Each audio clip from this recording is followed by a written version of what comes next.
impeachment court posibleng hindi na mag-convene sa 20th Congress. Mabati sa balita si Abante reporter Dexter Ganibe. Abante Razo Live Report. Dexter? Yes, Ronnie, mas malamang na hindi na makakapag-convene pa ang impeachment court sa 20th Congress sa pananaw ni Senate President Jesus Cordero paglabag sa SC ruling kung pagpapanumpain ang mga bagong miyembro ng Senado bilang senator judges. Kabilang ang issue ng impeachment sa mga pag-uusapan mga senador sa kanilang caucus mamayang 1:00 ng hapon bago magsimula ang sesyon ng Senado mamayang 3:00.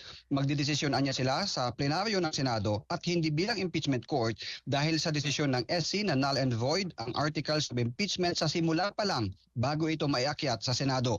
Maaari pa rin naman anyang maghain ng motion for reconsideration pero ayon kay Escudero, wala pa sa kasaysayan ng SC na nabago ang isang unanimous decision.